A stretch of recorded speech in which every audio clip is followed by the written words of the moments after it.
Take a very honest look in the mirror and ask if you're willing to climb this mountain your whole life and possibly die on the side of it. You can't pay somebody enough money to stop being who they are. How far are you really willing to go to get what you want? Life is what you make it. You're probably just being a little bitch about it.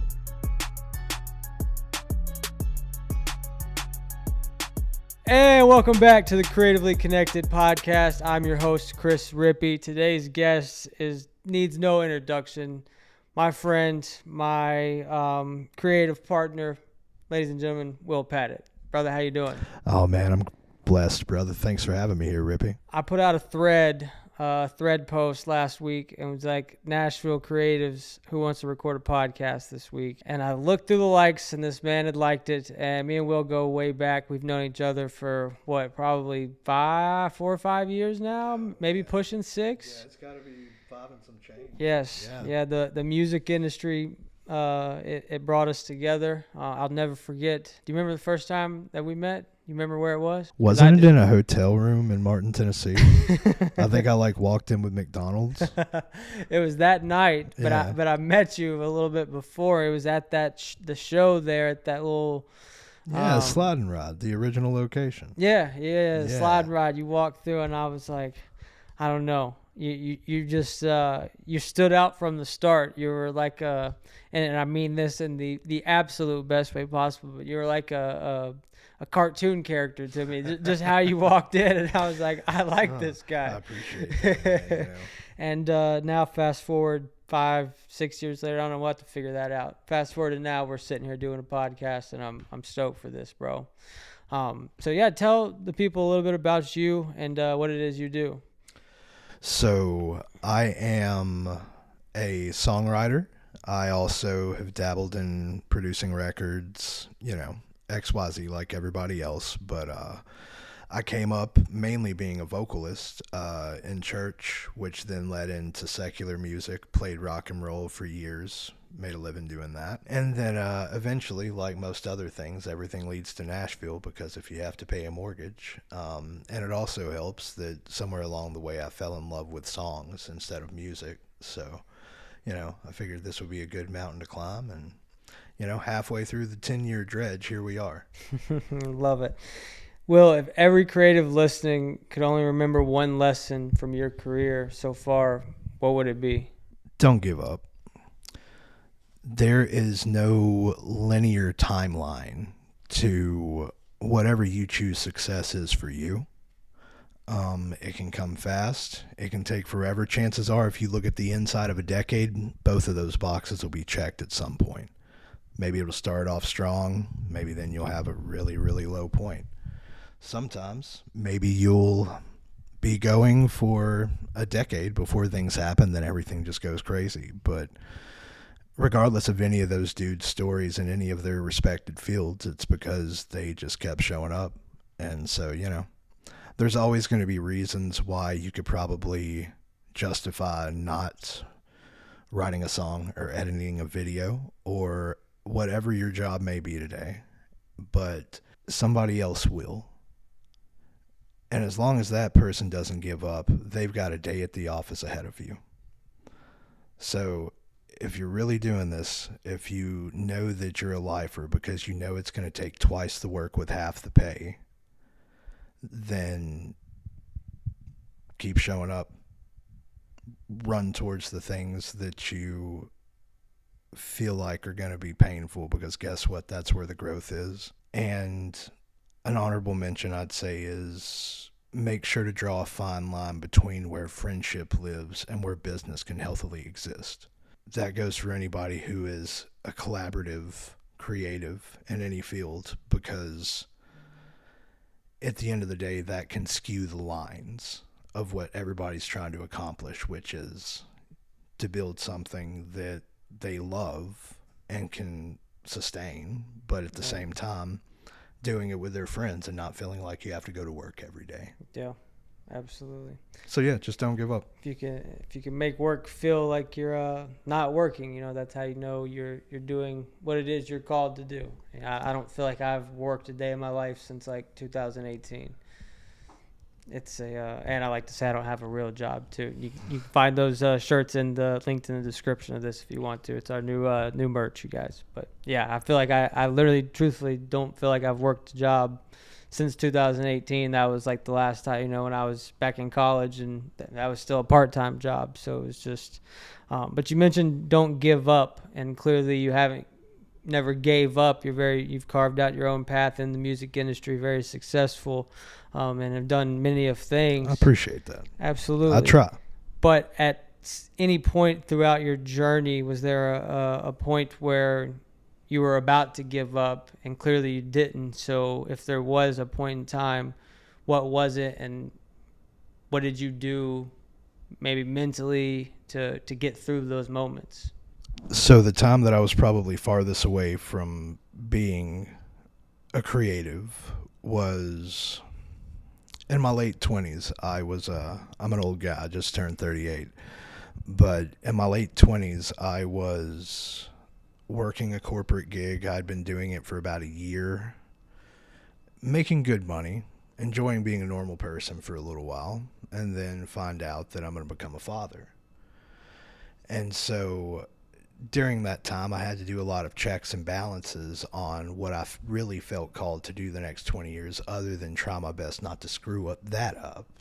Sure. But I just knew that from what I had seen that year inside the Matrix, so to speak, for the first time since 2004, that there was no way I was going to be able to raise a happy, healthy kid if I wasn't happy or healthy. And, I just knew that you can't pay somebody enough money to stop being who they are. Yeah. You can repress it, but eventually they're just going to end up presenting you. That's right, man. That's right, because it's unnatural. Yeah. So if you're lucky enough to actually know what you're supposed to do, even whenever it seems scary, sometimes you just got to do it. So that's what it was. I quit that gig. I put together a new band, started touring, started doing this, that, and the other, which eventually led me around COVID to moving into creative. And I've been driving back and forth 2 hours one way, 4 hours round trip since 2021, a lot of times 3 to 5 days a week. And so anytime I hear somebody talk about the reason this or the reason that, life does happen, and there's always going to be things that we cannot avoid. But ask yourself, how far are you really willing to go to get what you want? Yeah, because a lot of people with that, they would look at that 2 hour drive 3 to 5 times a week, and I'm an eyewitness. I've seen it for years. You doing that, and a lot of people would look at that, and that would be the reason they don't go after their dreams. They couldn't handle that, and you balancing of starting a family and having babies and a wife, and on top of that far drive like that. I think that's a huge, reason why it's all coming to you now, and you're receiving the gifts of your work and your labor, is because you were willing to put in that work. Like, people want things to come to them, but are you willing to go the extra mile, jump through hoops like you're doing, making that long trip, just to even have the opportunity at success? It doesn't even mean that success is guaranteed. It just means that you're giving yourself a chance. And I feel like if you do that enough times, and I know you've done it time and time again over the years, that you put yourself in the rooms, you give yourself enough chances, it's going to happen eventually. Well, and you said it, the doesn't guarantee any particular result. Like, it's just the cost of your pursuit. Yeah. We have the right pursuit of happiness. Yeah. Happiness a lot of times can end up just being a choice to be a state of mind. But I will say, I don't feel like I'm special because I've done what I've had to do. I know a guy who just recently got a #1. Shout out to Peter Daniel Newman. And this guy was coming back and forth from British Columbia. Wow. And, at the end of the day, how far are you willing to go to get what you want? Yeah. And past that, the best I can tell about this town, Nashville specific, is you will end up being a common denominator and a derivative of how you treat other people. Yeah, absolutely. It's a big town, but it's a small town, and one in the town, no matter how big the town is. That's just a good rule for life in general. You put good out, you do good and treat people right. Good will find its way back to you, and not even just so it finds its way back. It's morally, it's the correct thing to do, but then in return, it will find its way back to you as well. It's kind of like the way that the stereotypical grandpa from The Greatest Generation, he always had these character traits about him. And you could tell that none of them were super intentional. It's just the way that they were raised. It's from the time that they were from. They were taught to be impeccable with their word.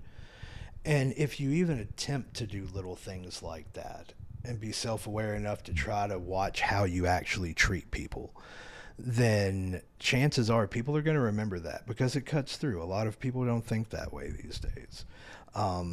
Just like in business, how do you learn to swim amongst sharks but still keep a different diet? And I'm not going to act like I know the answer, but so far the best I've come up with is just work twice as hard and worry about the rest later. Yeah. Yeah, that's the simplest way to put it. There's always going to be sharks in the water anywhere you go. And that doesn't mean that they're even bad by nature, but people are primitively what they are. So there is a way to learn to hold court with sharks, but not eat like one. And at the end of the day, isn't that what all of this is? It's sociopolitics. How do we find ways to be useful enough to other people for them to value what we do for them? And that's a little bit different view than, say, per se, an artist or somebody who's using themselves as a brand or flagship XYZ. Whenever you're providing creative services, it's trying to find little nuances that seem authentic to somebody. And, there's no right way to do it. You just have to invest the time and hope you bet on the right horse, right? Yeah, absolutely. And talking about success and like working at it and putting yourself in the room, I know you and I kind of see eye to eye on this just from previous conversations over the years, but what role do you think detachment plays in reaching success and getting what you want? Detachment as in being able to work for something and have a goal, but not let it completely become your whole life or drive you crazy per se. If I knew the answer to that, we'd be on my podcast right now. But the best I've come up with is that you have to be honest with yourself about where you're at, how you're feeling, and how much gas you actually have in the tank. Because I'd like to think that most people in the creative realm, we all run off of the same fuel, which is mental capacity. And depending on how hard our focus has to be on certain things for various reasons, there's only so much gas in the tank per day. So understanding whenever you reach a point to where even if you keep working, you are undoing good work. And that can be really hard. Can be, for sure. At what point did you know that, like, you just weren't built for a normal path and you were going to chase something that's kind of outside of the norm? Oh, man. Let me think. If I'm being honest and accurate. Birth. Since birth. I mean, shit do be innate sometimes. But I'd say as far as not really having a doubt or an interest in anything else, I'd say around the time that I was 12 or 13. Really? So yeah, pretty young. Music was already a big part of my life, but for different reasons. I grew up in church, and music ministry is a good chunk of my musical foundation. But when I saw what it could do for people emotionally, especially through lyric and melody, like, it's different. Instead of it being just trying to make something beautiful, you're searching for sounds that just might save somebody. Mm-hmm. And as corny as that can sound, once you've lived through it and felt it, if you have the natural abilities to do those things, you're probably going to end up called to it. In fact, I know a lot of people who didn't have natural abilities who felt called to it who are now on top of the world. Yeah. You know, It's very true. what doesn't cut through whenever you have nothing but time and a grindstone? Amen to that. Amen to that. I always find it interesting. Like, I don't know, for me, I didn't find my passion for storytelling and video and photo until I was like 19 years old. I mean, it was there in ways that I didn't know that it was just developing. Like, I always had an eye for stuff, but I always find it interesting talking to people who are musically inclined, artists, writers, producers, everything. Like, when did you discover that passion? Obviously, you said around 12 or 13. And I don't know, I always think like, dang, I wonder where I'd be right now if I found my passion. And not that I didn't have passions then. Like, I was all into sports and stuff at the time. So I was just dedicated, but into a completely different field and whole different thing. And then once I found a camera and picked that up and started getting, into the creative realm, it was like, it felt like it was always there, but it just took me until 19. So it's cool to hear stories of people finding it at 12 and stuff. It's interesting. I started singing publicly around 4, right? And I knew that crazy. I enjoyed it. I couldn't My family imagine did things me like that. Singing at 4. Dude, I was absolutely shameless. I was the epitome of a ham. I could see that. Like walking up, bow tie and everything, shaking your hand. Hi, I'm Will Pattat. What'd you bring for the potluck? Oh yeah, that sounds dope. All right, later, Jimmy. That's awesome. Just didn't know a stranger. Yeah. And it wasn't until I was like around that 12, 13 years old age that I really started to think it could be feasible for me to do this. And honestly, it's not just because I was called to it. It's because I didn't feel called to anything else. Yeah. Nothing else seemed interesting in the terms of, like, at least theoretically with music. When you're that age, it's still a very, very deep swimming pool. You're nowhere near to understanding certain types of theory or blah blah blah blah blah that you think matter. Plot twist, it doesn't.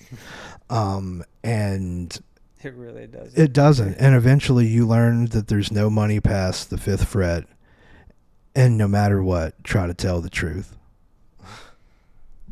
Always tell the truth. With an internal rhyme if possible. What advice would you give to an aspiring creative who is, maybe they're feeling called to pursue a certain route, whether it's, video, photo, or music, or, anything outside of the normal realm, but the people around them are kind of pulling them in the opposite direction? What advice would you give to those people that are kind of in the in-between right now and figuring it out? Oh, this can be a very multifaceted question. It can seem cynical.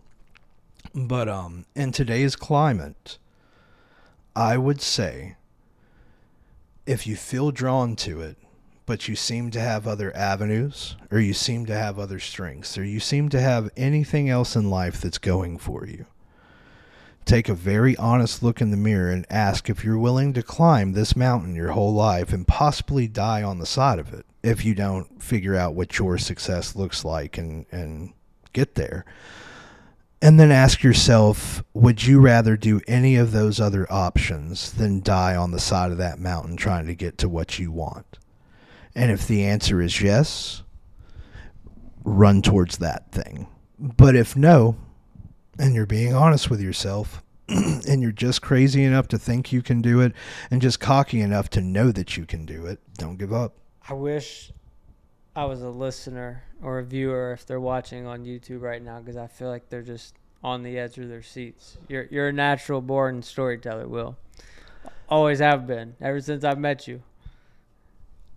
I've been gifted with being able to say words in ways that make people nod, and I'm just like, oh, fuck yeah, this is working. I'm going to keep going. Somebody pour me a drink. It'll get better. Yeah, it could increase and intensify it a little bit. I go from being a professional to like a redneck, bald-headed version of Bert Kreischer, and nobody needs that, at least not this season. Let me make my money and I'll just start showing up randomly at open mic nights. But instead of doing a cover song or whatever the hell, I'll just start doing stand up. I got 5 hot minutes ready to rock. What's your first joke if you're on a stand up stage? It depends on the room, but I don't know how young our listeners get on yeah, the show. so like, yeah. Let's keep it PG. I'll go pretty tame with like, you guys know what sucks? What? You lose 50 pounds, you're still fucking fat. Yeah, you're just sitting there like, yeah, dude, I shed 50 pounds, but this 2X is still snug. I think that's a good first drop. That's a good first drop. We can add an edit over the F-bomb. I could see you doing a little comedy. Go out there in the shades. Yeah. People don't understand I sleep in these. No, it's a lifestyle. It's a choice. It's a look. Given it is sunny outside and we do have a bright light in front of us, I kind of wish I had some shades. Yeah, shades help me not have adverse effects to my medicine. Fair.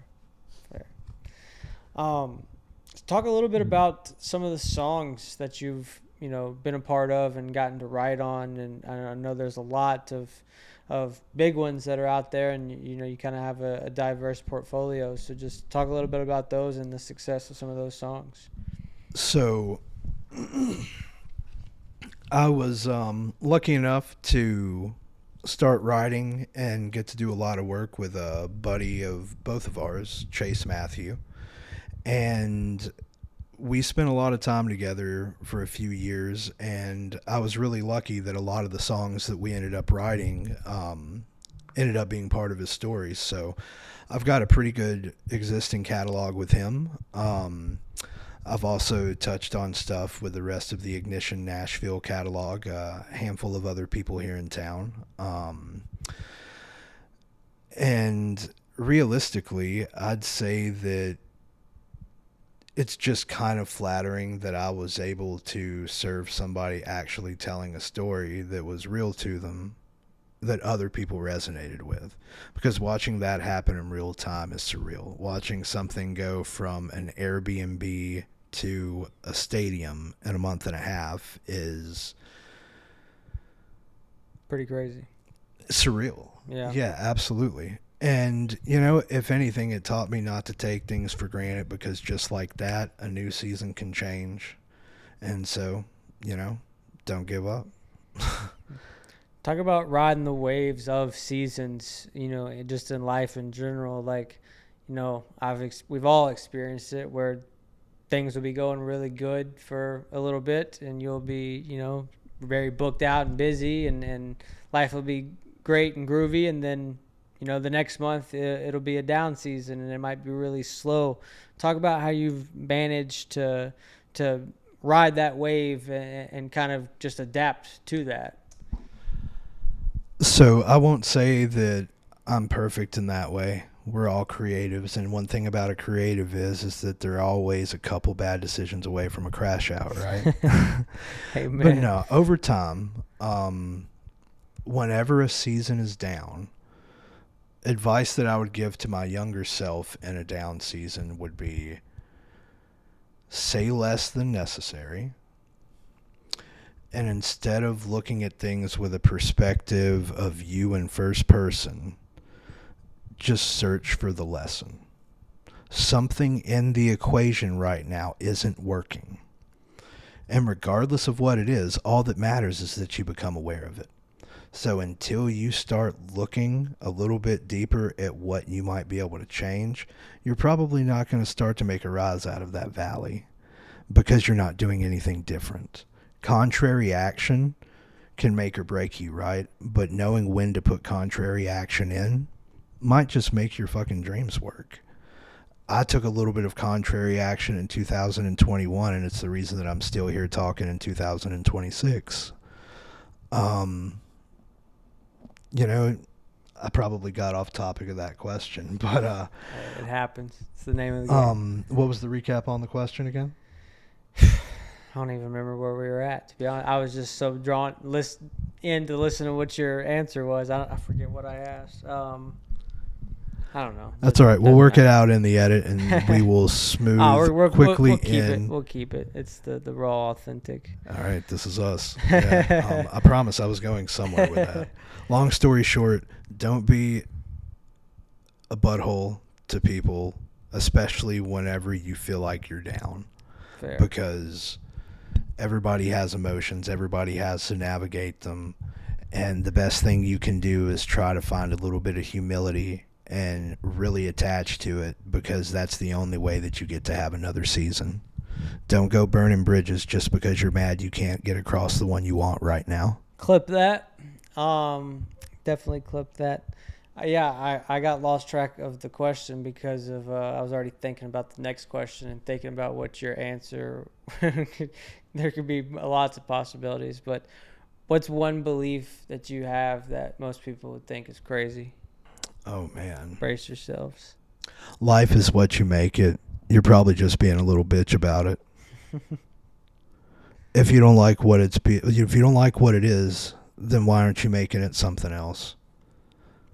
Everybody's got hurdles, but life is what you make it. So if you don't like what it is, get off your ass and do something about it. You heard that?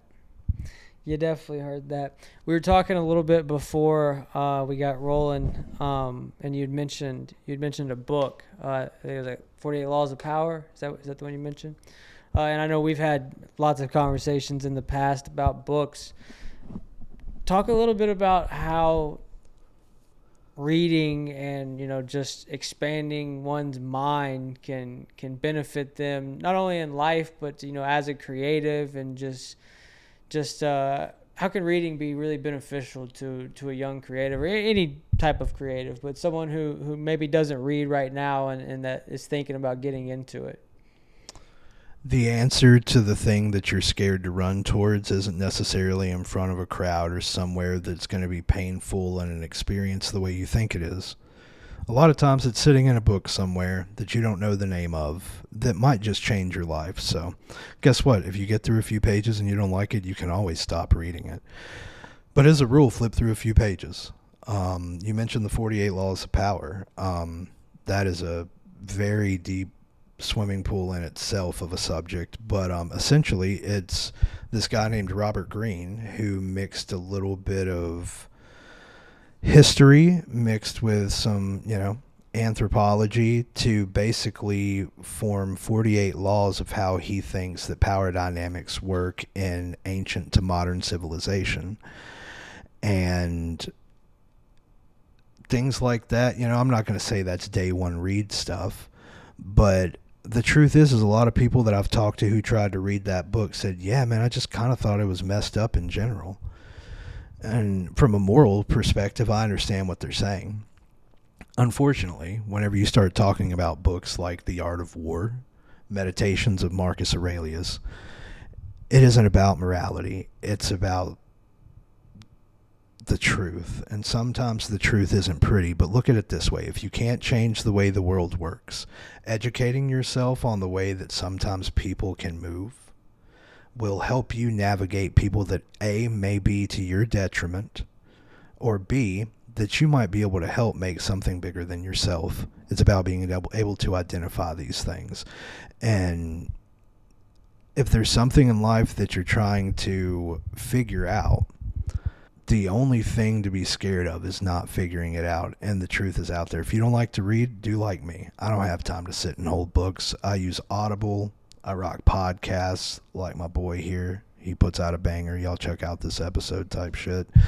But just grow, because the only ceiling over you is the one that you put on yourself.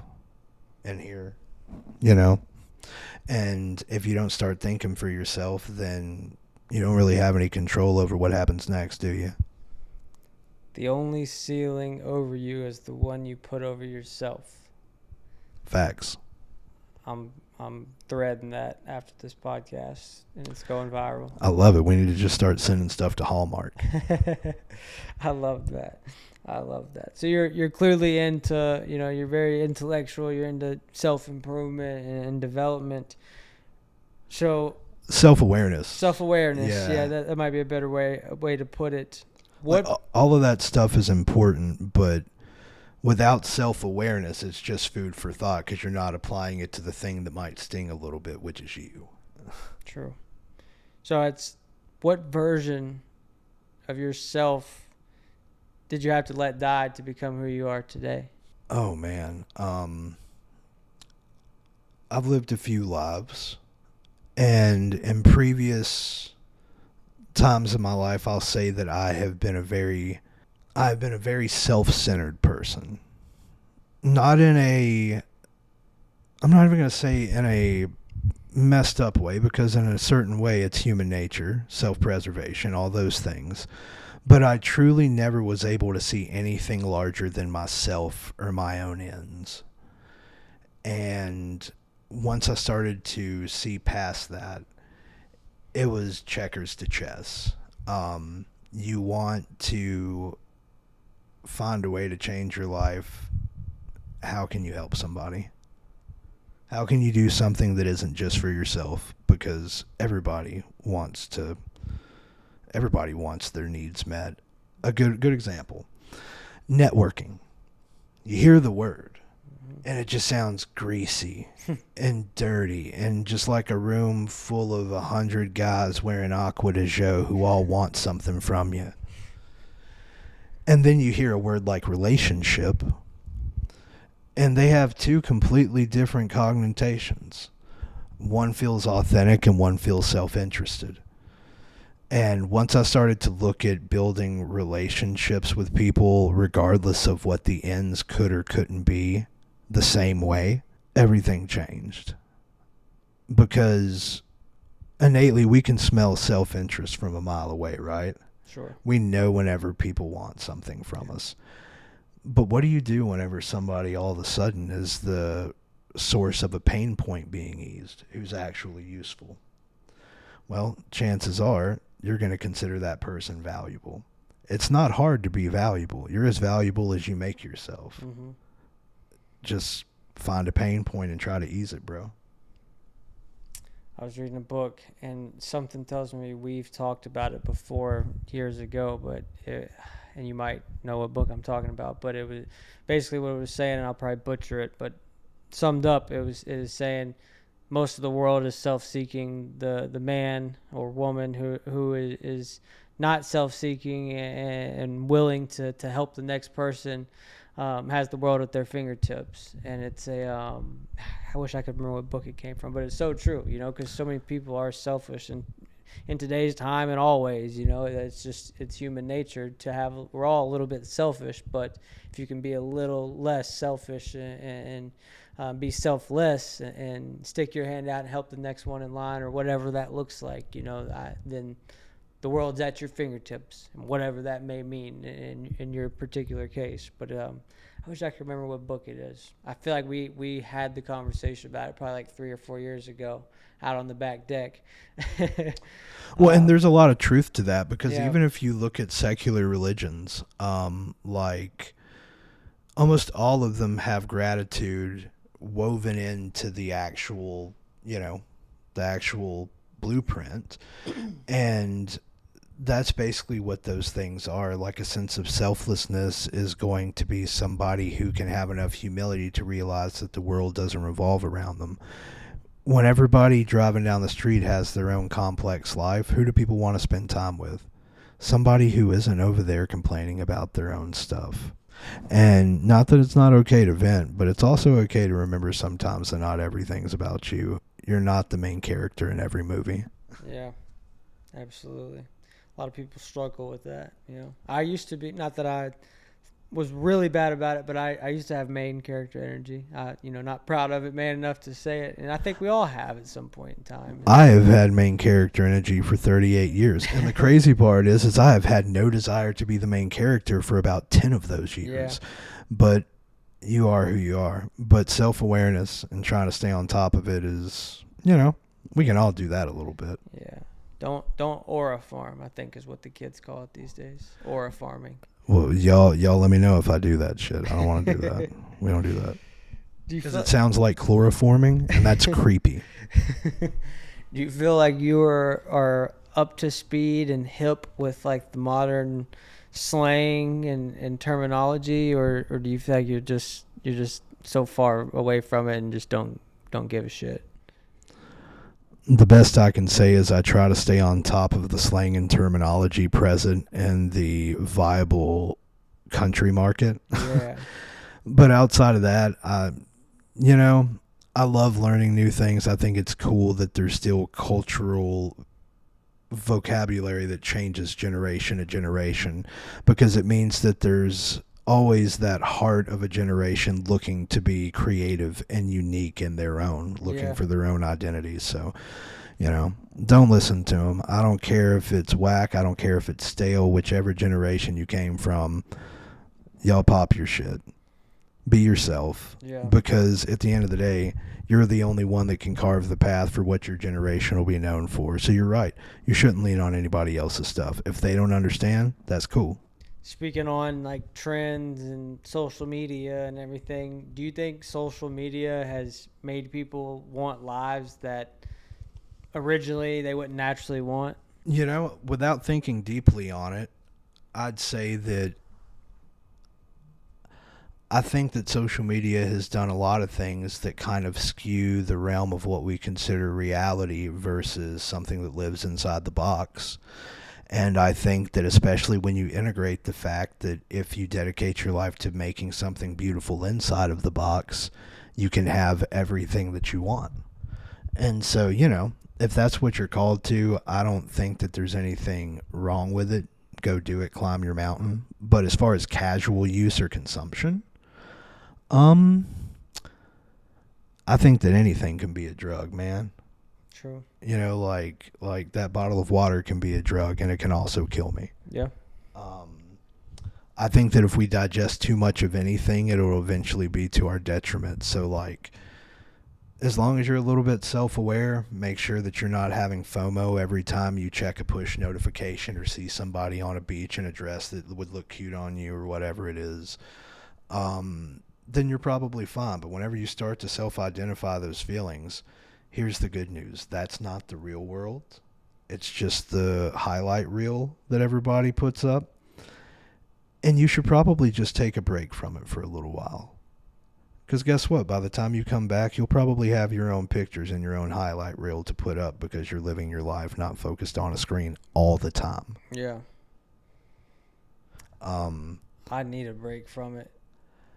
I won't lie, man. I just got through with like a 2-month hiatus. I cleared out my calendar and I have sat at my place in my studio, worked on stuff that I like that will probably never see the light of day. But you have to recharge that battery sometimes, because if you don't, everything you do will pay the price of it. Like, Yeah. everything you create will pay the price. Yeah. Yeah, that's definitely something that I struggle with, and it's my job. Most of my work is going on social media, either for clients or for myself, and it's not that I'm even like, not that every day is spent just scrolling through Instagram or anything like that, but at least at some point throughout the day I'm on it, and then it's just like, and most people will probably fall into that category too. Well, It's also, to just, be fair, though, and just not to interrupt you, but like with what you do, that's kind of it's an hard to stay off exception. it. You know Yeah. what I mean? Like, that's market, but like that's your Showing market. up to work. That's right, man. And so that's like me not hyperfixating on the hot country playlist. Well, that's kind of sort of market research. That's important. Not that it's the only thing people like, but it's definitely a current representation of what they really like. Yeah. And so, past that, I know a lot of other creatives, there's no way to really do this one way or the other without having a strong social presence. I don't want it to sound like I'm against taking advantage of your own marketing abilities that you have in front of you with the blessing of the internet. But whenever it comes to scrolling for your feelings, that's the stuff you want to keep an eye on. Mm-hmm. Getting locked in for an hour, that's the part that's bad for you. Yeah, and it'll happen quick too. It'll happen quick. Dopamine's a hell of a drug. There's so much things you can get dopamine from these days. It's I don't know.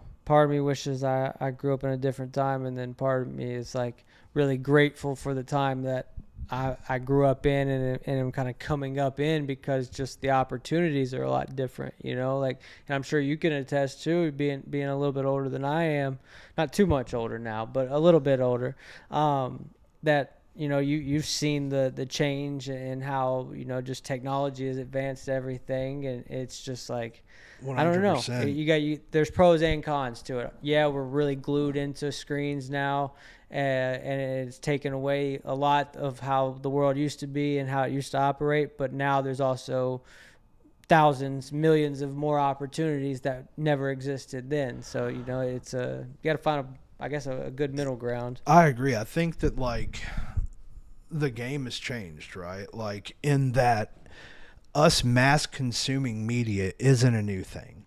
Because even previous to radio broadcast, printed media, because technically that's what it is, any Yeah. type of local or formulated journalism, that's media coverage. And what is media? It's basically just a word to identify things that we digest that are programmed. Mm-hmm. And it's always been here. There's always going to be a medium or cutting edge, newer medium of how to digest it. And at the end of the day, yeah, man, like, compared to whenever I was a kid, ignorance is a total choice these days. Yeah. There is literally endless informations on anything that you could imagine at your fingertips, and you don't even have to go find it now. You can have a dude read it back in the voice that you like. Like, I'm telling you, if you hear this for some odd reason, Morgan Freeman, get in touch with Grok or Apple. I'll pay $100 to get your voice on Siri or Grok. Just saying. If anybody feels this, start a petition. I'll sign it twice. that would be pretty awesome. I would pay I would let go of a fucking hundo for that. Morgan Freeman just telling me my shit the rest of my life. Like, yeah, bro. Like, Morgan, what do I do with this verse? Well, what you see now is what I would. I'm sorry, then we're gonna stop right there. Morgan, I respect you. I love that. Talk. I don't know how to move on from that one. Talk about like Siri and how there's opportunities at your fingertips and any answer that you want. And obviously you're touching on Initiative. Initiative, and, you know, getting into artificial intelligence. Talk about your thoughts and viewpoints on AI and how you've seen it, you know, impact the music industry and just the world in general. And do you like the implementation of it, or do you hate it? Kind of where do you stand on the whole AI thing? He's taking a sip. Y'all better brace yourself.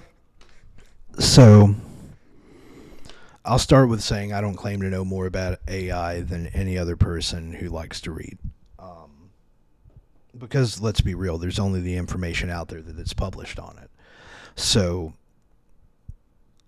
I learned through watching the internet era whenever I was in high school and first getting into the music industry, and everything started switching from old format, physical format, to a more digital, you know, DSP revolving world. And it was slow at first, but man, did it pick up.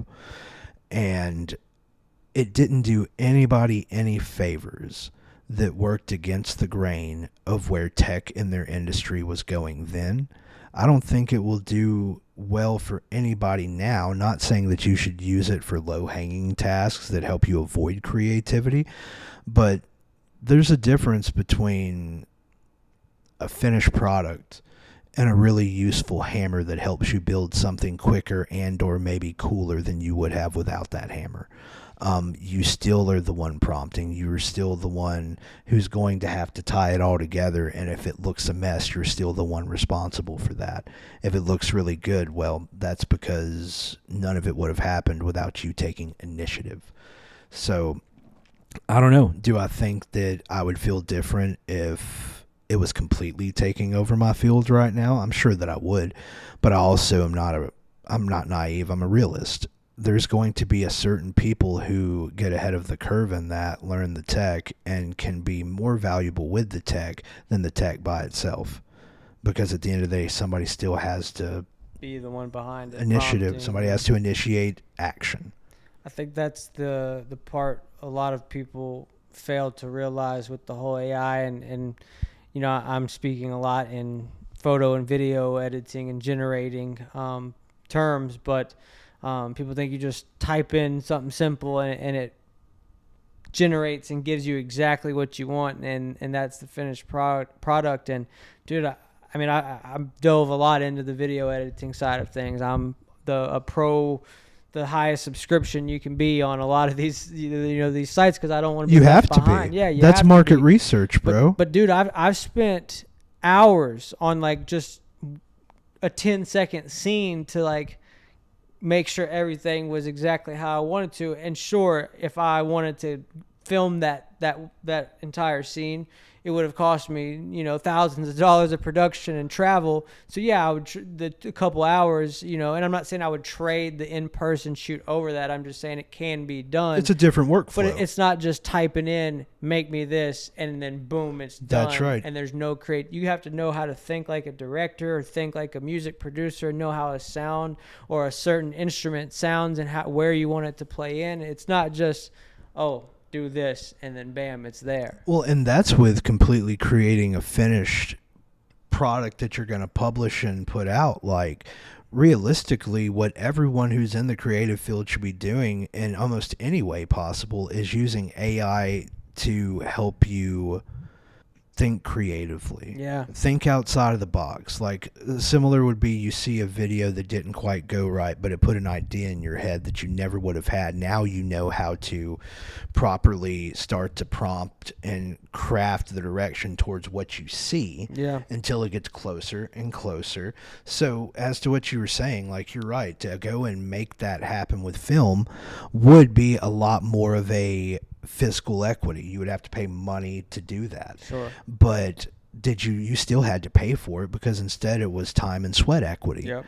So it isn't like it's an easy button that's here to kill all creatives' workflow. It just means that maybe certain things aren't going to be gatekept anymore, simply because there's more than one way to make great content or create really cool things these days. Yeah. The one perk about there being more creatives and now actively seeking a career in the world than there's ever been is that we're probably going to keep coming up with cool, innovative ways to do something different and or maybe a little bit better. We just can't be the old guys who refuse to play ball. How did that work out for Nikon? Yeah. Facts. You have to learn to adapt, and that's with AI, that's with anything in life. The one who learns to adapt will go far. The one who gets accustomed and gets comfortable in a certain setting or environment, you're not priming yourself, and it's you have to be willing to adapt, not even able to adapt, willing to adapt. Well, yeah, because there's no change. choice. Yeah. Otherwise, you're just going to have a lot of mental dissonance during the changes of life that are probably going to leave you a little bit bitter, man. Yeah. So basically, don't take it personally. Look for the lesson. Make sure you have it the first time and keep on. Yeah. Man, I've seen, not to like harp too much on AI, this will be the last thing I say on it, but I've seen so many, there's like a disconnect, and it's kind of split like 50-50 of people on social media. And I've seen it a lot because I've posted, my fair share of AI generated stuff. I just had a post go crazy viral. I don't know if you've seen it the other day, the Taylor Swift thing.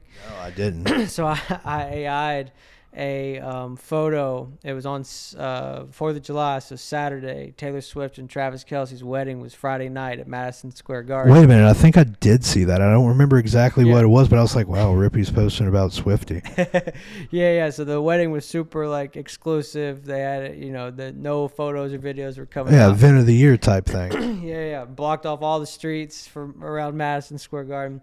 Anyways, I woke up out of a dead sleep at like 3:30. It was 3:33 in the morning. It was weird. It was kind of weird. Witching hour. But it's a repeating numbers. I find it as a good thing. Anyways, I had the idea. I made an AI generated picture of me shooting a photo of Travis and Taylor at the wedding with Patrick Mahomes in the background, Adam Sandler, and then I was about to post that one, and I I was like, no, it's missing something. So then I added Kanye right over my shoulder.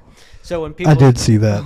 yeah, it's got like 3.5 million views on Instagram, bro. I pissed off Swifty Nation. Some of them thought it was funny. Some of them were so against me.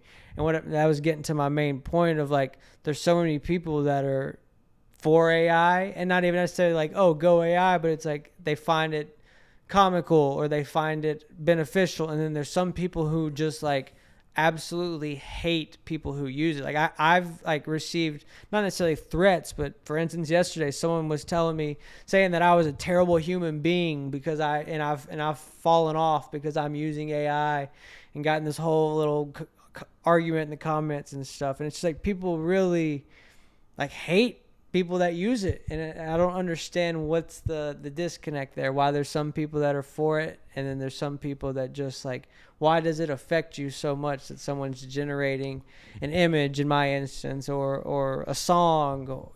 How does it affect you as a person so much? I guess some people are just pissed off with the world, right? I guess some people think things are that black and white. Yeah. But there's a huge difference between using a legally marketed tool to do something and doing something that actively represses other creatives from making a living. Now, this can maybe be argued a few different ways, but I could also use the word initiative right back at most of the counter arguments, because if you are this, that, and the other, if you have these skill sets, if you've done the work, then why wouldn't you integrate to make sure that you stay competitive in your market? Or if you're just a broad consumer, why do you have such an opinion about it in the first place, other than the right to kind of be reluctant? I mean, we've all seen Terminator. Yeah. But at the same time, I guess the real weird thing is, why do people feel so compelled to hate something just because they don't understand it? And that word hate's a good thing to focus on, because that's just got to be an externalization. Like, why be hateful about something that doesn't directly affect you? Yeah. I don't know. I don't understand it, but I think it is human nature to fear things you don't understand. But that's also why it's human nature not to grow and rise up to be better than you possibly would have been. I don't know.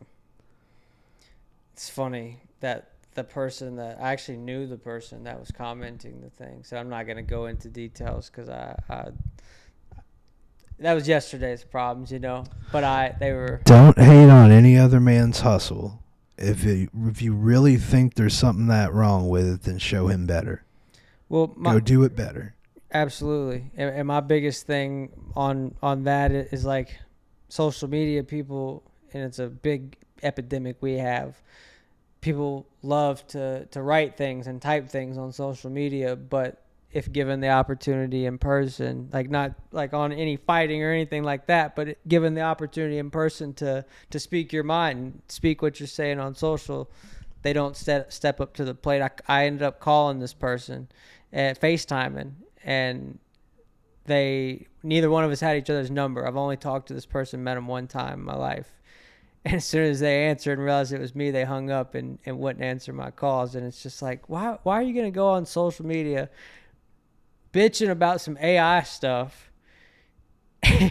And then when I call and give you the opportunity, like I'm talking like saying you're a terrible person, you're not a creative anymore, like some personal stuff.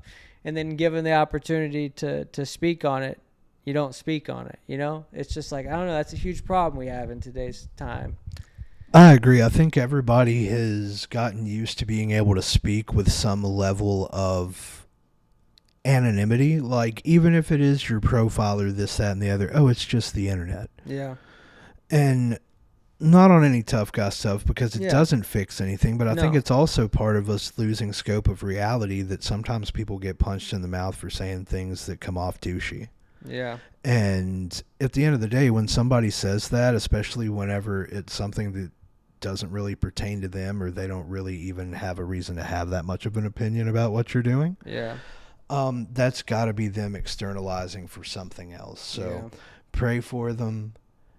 Don't swallow the poison, and don't take it personally, because as long as you don't take it personally, then it's not your problem. Yeah, you took the words out of my mouth. I was going to say, going back to what you said a few minutes ago, it kind of all boils down to don't take it personally. Anything, You good and can't, bad. man. Good and bad. As Yeah. a creative, if you take things personally, you're going to have a very, very, very hard life. I Yeah. speak that from experience at times. Yeah. Especially about your work, because guess what? For every person that loves it, chances are there's 3 that don't. So what was it? I saw an example the other day. It was like the greatest selling album of all time is Eagles' Greatest Hits. It sold something roughly around over 30 million copies. And they were saying, to be the largest selling record of all times, questionably the biggest, most successful American band of all times, and there were still 300 million other people in the country who didn't like it and didn't buy that album. That's insane. And So if you're looking to be a people pleaser, you're in the wrong thing. Even whenever you fully connect and knock it out of the park, there's still only going to be so many people at that game. So if you're doing it to feel special, if you're doing it for anything other than because it's who you are, you'll eventually get to those plateaus if you work hard enough. And the only way to rise up them is to realize the superficial stuff that may have made you want it in the first place isn't exactly as shiny as you thought. Maybe it's just seeing that you're developing and growing with what you do. it's one thing, like traveling, especially the last, I'd say, like a year and a half, 2 years, because I've went to other countries and almost at all 50 states now. It's really opened my eyes and made me learn that, like, we're not that, we're not that important. We're not as important as we think we are. Not saying that you don't matter. Everybody matters. Everybody plays a role on this earth, but what we get so fixated on and get so caught up in our day-to-day life, our work, our problems. It's like, I don't know, lately, I went to Australia earlier this year. I was going to ask you how that was. Went to London, and I'll touch on it in a second. Went to London and all these other places, and not even just those places. I've done a lot of traveling, but it's really opened up just like observing other people. Here I was on the other side of the world, 15 hours ahead of time. Everybody back home is sleeping, and then these people are living a completely different lifestyle and up in the middle of the day, and it's bedtime back home, and it's like, here we are just worried about what's in our little bubble, and there's so much going on. And it's not to say that it doesn't matter, but it's just that it's not, the good's not as good as you think, and the bad's not as bad as you think either. You can never get too high. It's all just a phase you're going through. Yeah, just got to ride the wave. Dude, there's a ton of truth to what you just said. I think that whenever you talk about stuff like that, like I've heard it referred to as the 6 degrees of separation. And if everyone you pass on the freeway has their own intricate, complex life, then it isn't that you aren't special. Everyone is special. In a way, we're all snowflakes, completely haute couture unique. But at the same time, there's a lot of snowflakes on a typical snowy day in Maine, right? Like, there's a lot of snowflakes. Doesn't mean that you aren't unique or special. It just means that that isn't enough. Get off of your ass and go do something. Nothing unique or special was ever celebrated without some hard work and effort. I probably lost the plot again. Hey, it happens. That's what happens when you get on minute 45 or hour. I don't even know how long we've been going, but we're rolling with it. I'm glad we've been able to do this podcast. There was one thing that I wanted to add to that. So with you talking about noticing that nothing's really that important, or just realizing how small you are in a grand scheme of things globally, especially with that. Like, it's a reminder that anytime we start to get overwhelmed with where we're at, maybe we're worried about what's coming, maybe we still can't move past what's behind. Usually the problem with those perspectives is we need to zoom out some. And whenever you go abroad like that and you see different cultures and different ways of life that are so backwards of what you know, it Yeah. reminds you that life is a lot bigger than the perspective we hold every single day on Yeah. our best days. So anytime it seems too heavy, anytime it seems a little bit too dark, you probably just need to zoom out. Yeah. No, absolutely. It was that trip for me. I mean, I was over there for 2.5 weeks. Very good amount of That's a time. long Yeah, time. good amount of time to really like settle in. Like, given we were jumping around every major city over there, but it was just, I don't know, experiencing different culture, a real different culture that far away from home. It was very eye opening for me, and it was, dude, I loved it. I'll be back for sure. I'll be back. The flight was far for sure. I got lucky on the way out there. I actually paid a little bit and upgraded my seat and got the exit row. Not that I need it, I'm 5'8". I don't have But on a crazy. flight like that, Oh, that bro, matters. it was so worth it. It was like $150 for a 15-hour flight, and that's all. Worth Yeah, it. yeah, for sure worth it.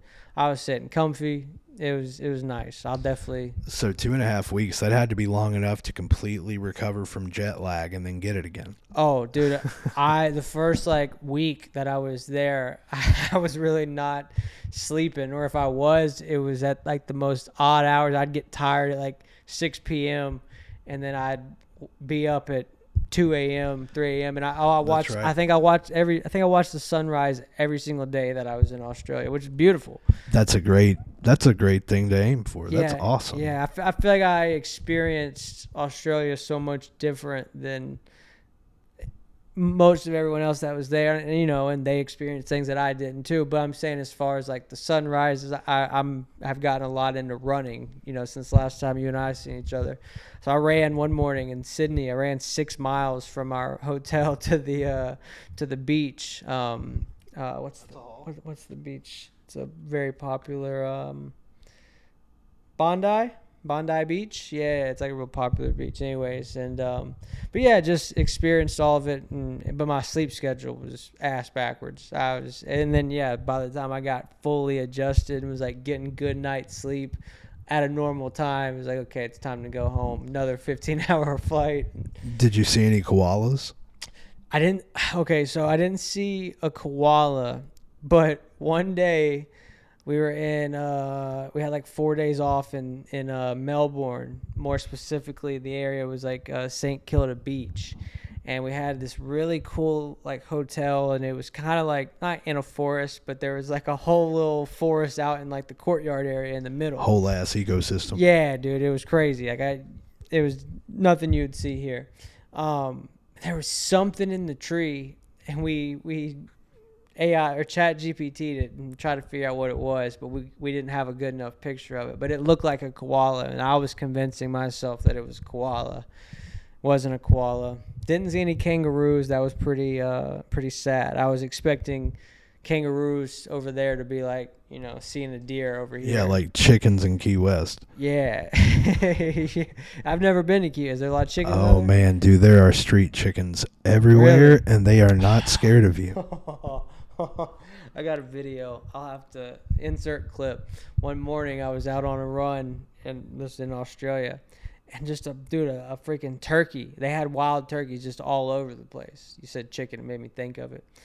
Just started running after me, bro. Just started, and I was videoing, so I vlogged the whole entire Australia trip, like personal vlog, and I have it on video. Yeah, those things are aggressive, and they're kind of aware that we eat them on occasion. Dude, it was like 6 a.m, and I was getting chased by a turkey, and this older couple, and they had like family with them. This guy just started dying laughing, and he was like, "Oh mate, don't be scared, mate." And I was like, "Those don't look like the turkeys we got back home." And he's like, "Yeah, they're usually on a Thanksgiving platter, eh?" It was so funny at 6 a.m.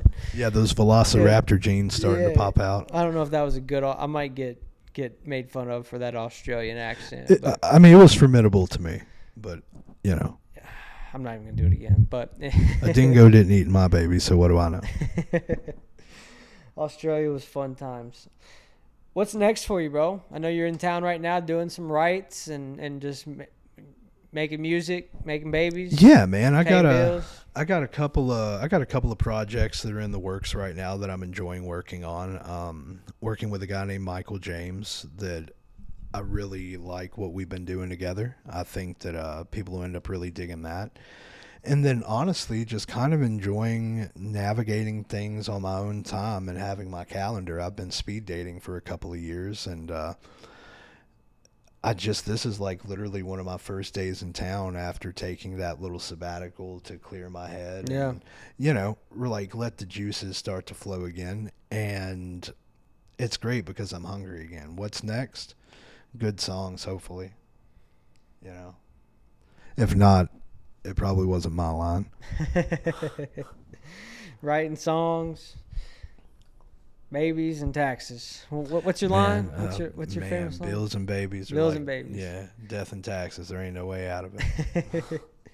Amen to that. Amen to that. If there's a creative that's listening right now that's feeling burnt out and maybe wanting to hang it up and go get a traditional job and not pursue this route, what would be one piece of advice that you would give them? Pray about it and then be honest with yourself. If you still know that you can do it, then you can and you should. And if you don't feel like the fire's there anymore, then chances are you're smart enough at this point to know that there's a lot of things you can do that make you a whole lot more money. So, there's nothing wrong with not being a lifer. But if this person were, I'd say do what's best for you right now, but understand that it's just a season and make sure that you always get back to that place where you're you and being creative, because whether it's professionally, like commercially, or if it's just for family and friends, whatever it is, like one thing I know for sure the world doesn't need is less creative minds. Even though everybody's on the internet now and it feels like a massive rat race and XYZ, that's cool. That's just like everybody who swings a golf club or has a bag full of Wilsons wanting to be on the PGA Tour. You can just see it in real time. Um, you know? That's a beautifully painted picture to make it make sense. That is so true. So true. If you could leave every creative with one belief that you think could actually change the trajectory of their career and make an impact, what would it be? Stop being insecure about that one thing and letting it hold you back from running, because just by starting to run, that thing will get better and better every day. Don't sit on a shelf or on a sideline and watching other people do something that you want to do, because eventually you can't put sand back in the glass, man. And how long are you wanting to sacrifice before you really start to build? So I guess just, don't waste time, and don't waste time on people who don't fill your cup. Amen. Mic drop. Number one rule of being a creative: everybody wants us, everybody needs us, nobody wants to pay us. Yeah. Do not waste time, and do not waste time on people who do not also put into your cup. Yeah. And don't book gigs with anyone that does net 30 or plus. I don't even know what that means, but I trust this guy. It's big in the photo video space, like net 30, paying like 30 days, and then you get paid out. Some people do net 90. Oh, there's no reason for that other than banking bull crap. Like, Yeah. and that's, no. It's like, bro, can you wait 90 days on your deliverables? Well, yeah, I was about to say. Sorry, that was completely out of left field. I'll make a contrast of, in my business, whenever it comes to collecting royalties from publishing representative offices, we're on. It depends on where you're at and what quarter, but 3 months, more like at least 9 months. behind what you actually earned this quarter on getting paid out. Now they're concurrent. You're constantly getting one every Yeah. quarter. But in this world of banking, what point is there to hold on to monies like that other than the obvious fact that they're trying to make interest on it for a quarter before having to give it to you? Yeah. So I don't know. That's just bad business. Like if you need 3 months to pay your bills, then maybe you should have saved up before you got a bill. Facts. Oh, I have a thread that always goes viral when I make a joke about net 30 or net 45. It's I don't know, photographers, videographers, they know the pain. Realistically, what reason is there to have any more than a couple of weeks to get an invoice squared away unless you are doing installations? So if it's net 30 on something, especially if it's broken up into segments in between, that seems like good transparent business. Yeah. You're made whole within X amount of time, and it's not like you're waiting for 29 days for something to hit. Yeah. If there's someone out there, and we'll wrap up after this, but if there's someone out there that wants to get into the music space and, maybe they don't necessarily want to be a singer or an artist themselves, but they want to do the whole songwriting thing, what would be your biggest piece of advice to them on getting going with no prior connections or resources? Buy a copy of Writing Better Lyrics by Pat Pattison. Read it, do the exercises, and then do it again. Eventually, you'll start to understand what it means to see a song in 2D and then to understand 3D. And it isn't just me recommending a book that I like. That's actually the course curriculum entrance book and lesson to songwriting at Berklee. He's actually the guy who created the songwriting program at Berklee. One of Bob Dylan's collaborators. But anyway, this book has nothing to do with music. This book is all about understanding lyric. And everybody in town, say you come to town, everybody's going to have musical taste. Everybody's going to be good at the things that they like. So a lot of that is just to taste. But what does everybody always need? Everybody always needs a super strong, witty, relatable lyric sheet. Go read the book. Reading Better Lyrics by Pat Pattison. Yeah, I want to say that I've probably gifted that book more than a dozen times to people. And it's just because I didn't stumble upon it myself. I was listening to a podcast of all things, and I believe it was Ross Copperman was talking about how he ended up seeing John Mayer after a show and managed to have a fanboy moment and ask for a piece of advice. And at the time, he had just gotten into Nashville and stuff. And I'm probably butchering this if you hear this, Ross. Sorry. But he said, what's one piece of advice you could give to an aspiring songwriter? And he said, Reading Better Lyrics by Pat Pattison. And whenever I heard that in that podcast, I wrote it down, went on to read it, and Change your life. It changed the way that I looked at lyrics, because with music, everything is a 5-option multiple choice. But lyric is what people connect to a lot of times. Yeah. Yeah. I think a lot of people underestimate the power that just one little thing like that can have on the trajectory of your career or life. It's not that book itself changed your life, or can change your life. Sure. But it directed it. It got you thinking in a way to then take more steps and stack more days, and then it did. Without that book, that might not have happened. You know what I mean? It was such an important piece to my puzzle, because I had known for years that a lyric sheet was something that I was always drawn to in music. And I'd gotten better at it, but I hadn't completely scoped the full picture or been able to, logistically understand the whole picture yet. And this helped me understand things like imagery. It helped me understand things like following the natural form of the language that you write down whenever you take it and put it to a melody. Just lots of really cool things that seem common sense, but until you see them written down verbatim as a rule, you don't necessarily associate as, oh yeah, I should always do that. So there's some good anchors in it. Yeah. Because after that, it's all about what you have to say. Just know how to take what you have to say and find a flattering way to put it to track. Ladies and gentlemen, Will Pattat. Happy to be here, dude. Thanks for having me out. I appreciate you joining, man. I appreciate you joining. Guys, thank you for tuning in to another episode of the Creatively Connected podcast.